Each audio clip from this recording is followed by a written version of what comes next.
1920 रोजी सांगली जिल्ह्यातील वाटेगाव येथे झाला. त्यांचे संपूर्ण नाव तुकाराम भाऊराव साठे असे होते.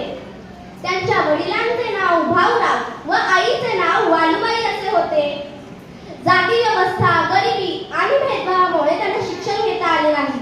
केवळ 1.5 दिवसातच त्यांना शाळा सोडावी लागली. त्यांना पुढे जगण्यासाठी संघर्ष करावा लागला. निरक्षर असणारे अण्णाभाऊंनी 13 लोकनाट्ये, 13 कथा, 6 नाटक, 35 कादंबऱ्या, 15 पोवाडे, 7 चित्रपटाचे कथालेखन केले आहे. अण्णाभाऊंनी खूप कथा, कादंबऱ्या, लावणी, पोवाडे लिहून मराठी साहित्यात अढळ स्थान निर्माण केले. त्यांनी आपल्या लेखनातून दलित व कष्टकऱ्यांच्या वेदनांना वाचा फोडली. अण्णाभाऊ साठेंचे आपल्या शाहिरीतून संयुक्त महाराष्ट्र चळवळ, गोवा मुक्ती संग्राम अशा चळवळीमध्ये महत्त्वाचे योगदान दिले.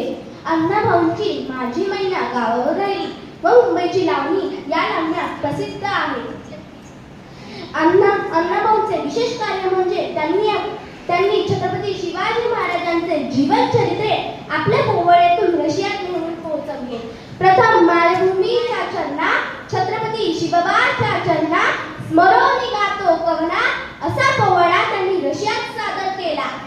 यामुळे अण्णाभाऊ हे खऱ्या अर्थाने शिवशाहीर ठरतात.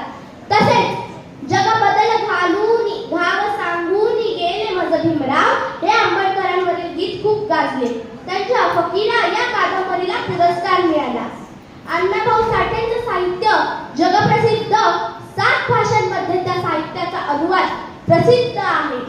अखेर 18 जुलै 1969 रोजी त्यांनी या जगाचा निरोप घेतला. साधी राहणीमान, उच्च विचारसरणी, साहित्य क्षेत्रात नाव ज्यांचे मोठे असे आमचे लोकशाहीर अण्णाभाऊ साठे. साहित्य क्षेत्रात तुमची बरोबर